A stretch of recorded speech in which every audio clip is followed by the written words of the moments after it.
কেমন করে রাধারানীকে সখীগণ সাজিয়ে দিয়েছে। সুন্দর করে রাধারানীকে সাজিয়ে দিয়ে এবার সখীগণ সঙ্গে নিয়ে আজ রাধারানী গোবিন্দ দর্শনে চলেছে। গোবিন্দ দর্শনে চলেছে। অচল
তবে শোন, নানা জাতির কুসুম চয়ন করিবি। কোন কুসুমগুলো চয়ন করিবে? বলে যে কুসুমগুলো ফুটে গেছে এই কুসুমগুলো অর্ধ বিকশিত। যে কুসুমগুলো অর্ধ বিকশিত হয়েছে, অর্ধ বিকশিত মানে সবে পূর্ণভাব, কিছুটা ফুটেছে, বলে অর্ধ বিকশিত কুসুম চয়ন করবে। যে কুসুমগুলো ফুটে গেছে ফোটা কুসুমগুলো যেন চয়ন করবে না। কেন? আমাদেরকে জীবগণকেও লক্ষ্য করে আমাদের জীবগণকেও শিক্ষা দিলেন। একদিকে এলাম, অপরদিকে জীব শিক্ষা না। রাধারানী বলেন অর্ধ বিকশিত ফুল তুলে আনবি। যে ফুলগুলো ফুটে গেছে সেই ফুলগুলো তুলবি না। কেন? না ফুল না ফুলে, যে ফুলে মধু নাই সেই ফুল আমার গোবিন্দ সেবায় লাগে। সেই ফুল দিয়ে কৃষ্ণ সেবা হয় না। আমাদের মানব জগতের দিকে, আমাদের দিকে লক্ষ্য করে দেখলে মা, আমরা হচ্ছি সেই ফোটা ফুল। তা বলে যদি কৃষ্ণ ভজন করতে হয়, গোবিন্দ ভজন করতে হয়, শিশুকাল থেকে কৃষ্ণ ভজন করো, গোবিন্দ ভজন করো। ফুলের সঙ্গে আমাদের তুলনা দিলেন, ফুল দিয়ে আমাদের শিক্ষা দিলেন, জগৎকে শিক্ষা দিলেন। শাস্ত্রে বলেন শিশুকালে কৃষ্ণ ভজে কৃষ্ণ পাইবার আশী, যৌবনেতে কৃষ্ণ ভজে কৃষ্ণ আসে কিনা আসে, বৃদ্ধকালে কৃষ্ণ ভজে কে বলে জমির দশ। আমরা বলি জমির দশ, বৃদ্ধকালে কৃষ্ণ ভজে জমির দশ। শিশুকালে কৃষ্ণ ভজন করতে বলে, শিশুকালে যদি কৃষ্ণ ভজন করা যায়, আমার ভগবানের জন্য কৃষ্ণ চরণ অনায়াসে লাভ হবে। তার প্রমাণ দিয়ে গেলেন কাকে নিয়ে? ধ্রুব প্রহ্লাদ। যে প্রহ্লাদ মহারাজ শিশুকাল থেকে আমার ভগবানকে ভালোবেসেছেন। 5 বছর বয়সে আমার ভগবানকে লাভ করেছেন। যে প্রহ্লাদের প্রেমা ছিল, কখনো ভগবানকে ভালোবাসতে অসুর, সে কখনো ভগবানকে ভালোবাসত না। বলেছিল আমার রাজ্যে যারা বাস করছে তারা যদি ভগবানের নাম করে, বিষ্ণু আরাধনা করে, তাদের আমি প্রাণে দিয়ে দেব। কিন্তু ভগবানের কি পরীক্ষা যার জিজ্ঞেস করি না, প্রহ্লাদ শিশুকাল থেকে আমার গোবিন্দ ভজন করবে, শিশুকাল থেকে বিষ্ণু আরাধনা করবে। প্রহ্লাদ মারবার জন্য কত চেষ্টা করেছে, বিষ পান করার কারণ বিষ দিল, তাতেও মৃত্যু হলো না। পাগলা হাতের মধ্যে ফেলে দিল, সেখানে মৃত্যু হলো না। সমুদ্রের তলদেশে ফেলে দিল, সেখানে মৃত্যু হলো না। অগ্নির মধ্যে ফেলে দিল, সেখানে মৃত্যু হলো না। বলে রাখি বলি মাই, কেউ যদি আমার ভগবানকে স্মরণ করে, কেউ যদি ভগবানের চরণে আশ্রয় নেয়, আমার ভগবান তাকে রক্ষা করবেন। ভগবান যদি কাউকে রক্ষা করেন, জগতে তাকে কেউ মারতে পারে না। আর ভগবান যদি কাউকে মারে, এই জগতে তাকে কেউ রক্ষা করতে পারে না। আমরা এই জগতের ডাক্তারকে ভগবান বলি, তাই না? মানে ভগবানের পরের স্থান যদি কেউ থাকে, তাকে আমরা ডাক্তার বলি। কারণ ডাক্তার আমাদের ভগবান, আমরা কত কঠিনতম কঠিন থেকে রক্ষা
জীবনে যেন তোমার কাছে কিছু চাই না।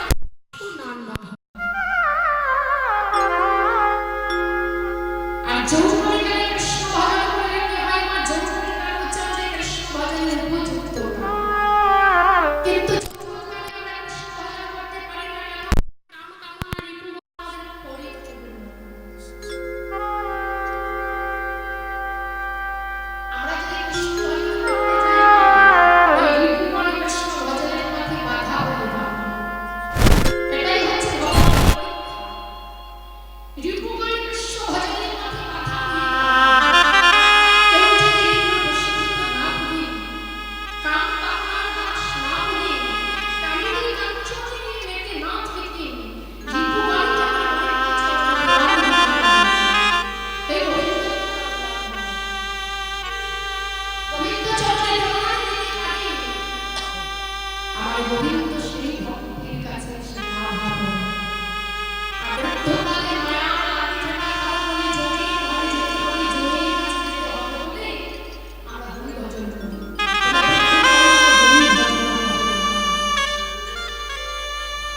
বৃদ্ধ বয়সে হরি ভজন হবে না। তাই রাধারানী বলছে সখীরে,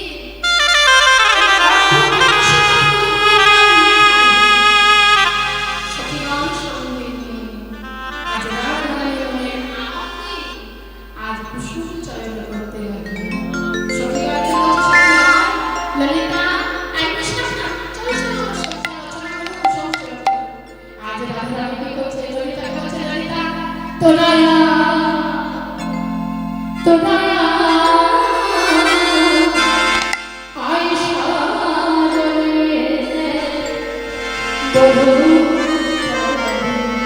বহু ভোজ সাজা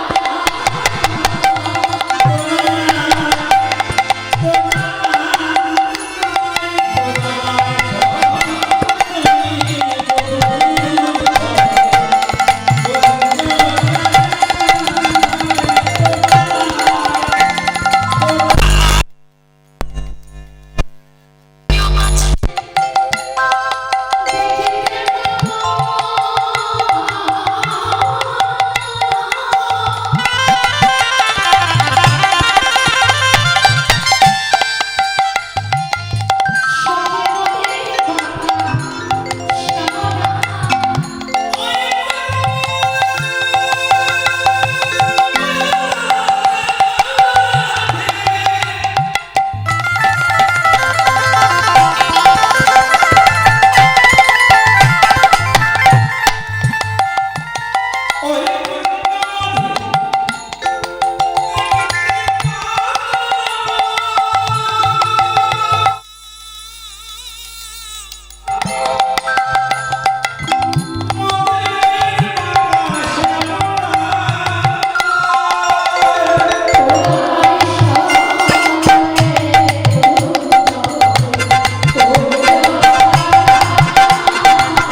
আজ রাধারানী সুন্দর করে ফুল তুলে নিয়ে আজ রাধারানী বধূর জন্য সজ্জা রচনা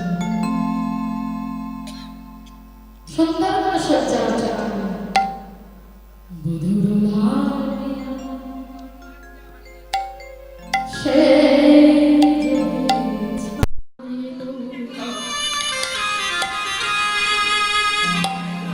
গাথিল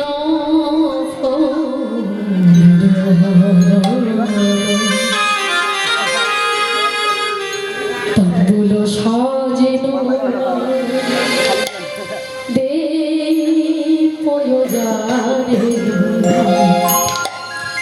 মন্দির হজিল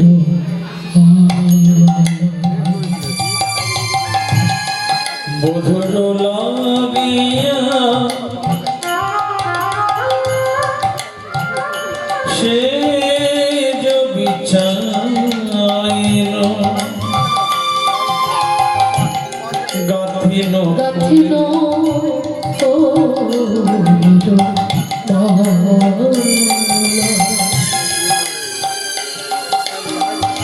তাম্বুল সাজিল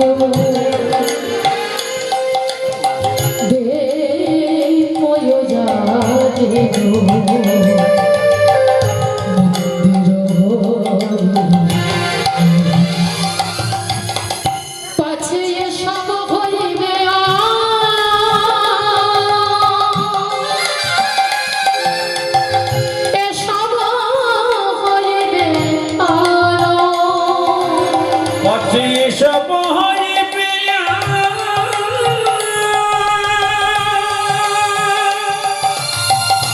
এসব হইবে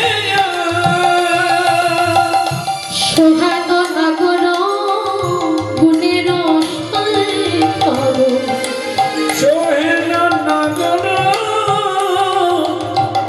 গুণের সাগর সখী কাহে না মেলে কাহে না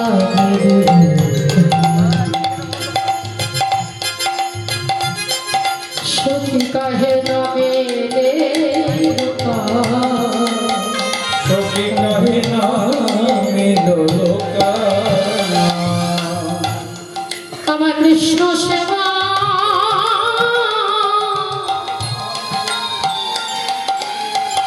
হলো না রে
আসিব বলে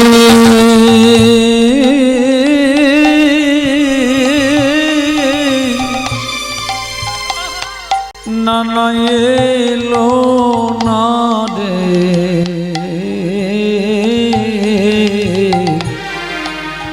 আমার ভাগ্যে গোবিন্দ সেবা নানা হলো না রে। সখী কাহে না মেলে লোকা, কাহে না মেলে লোকা, সখী কাহে না মিলল, কাহে না মিলল। রাধারানী সুন্দর করে শয্যা রচনা করেছে মা, গোবিন্দ কুঞ্জে আসবে বলে।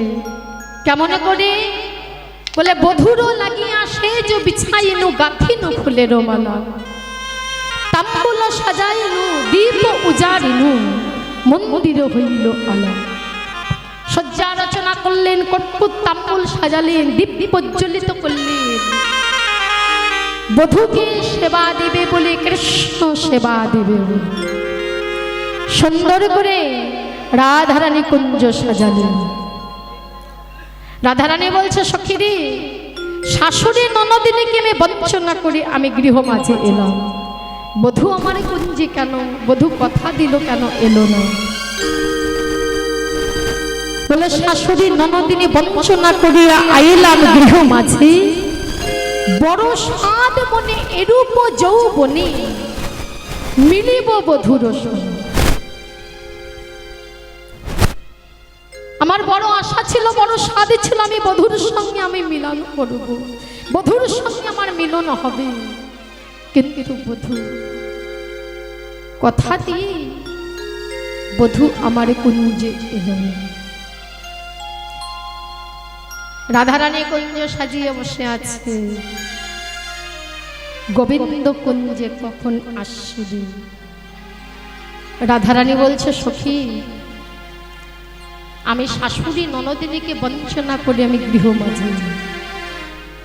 গৃহ মাঝে এলাম, আমি গৃহ মাঝ থেকে আমি শাশুড়ি ননদিনীকে বঞ্চনা করে আমি বন মাঝে এসেছি, কিন্তু বধূ কুঞ্জে এলো না।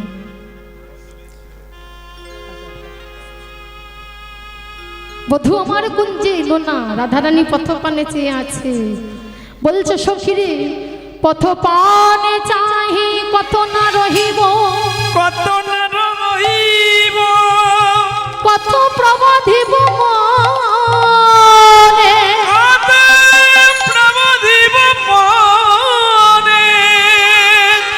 রস শিরোমণি আসিবে এখনি, আসিবে এখনি, দ্বিজ চন্ডী দাসে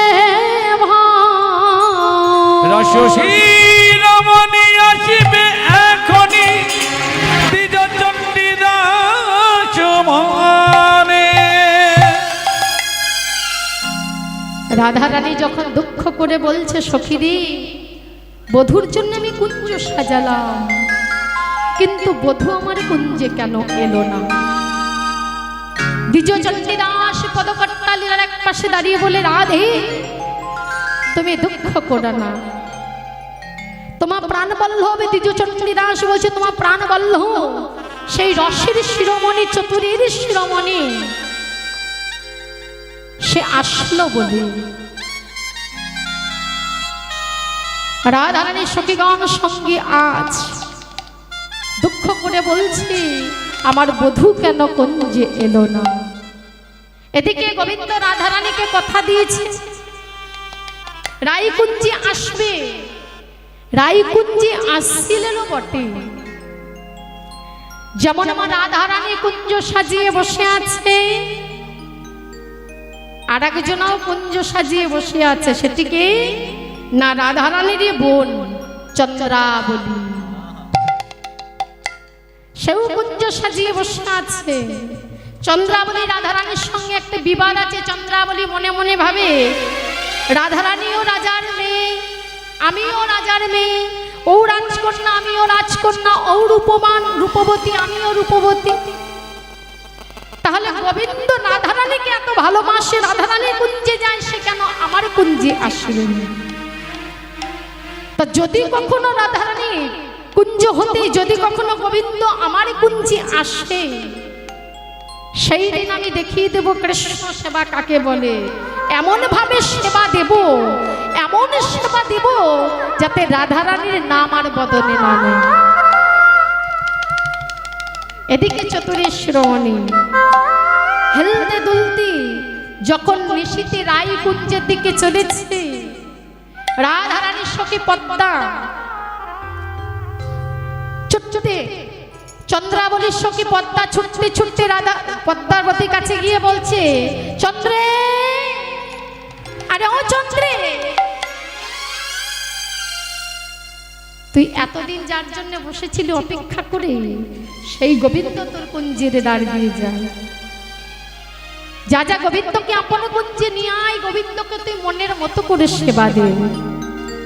এমন সুযোগ কখনো হাতছাড়া করিস না।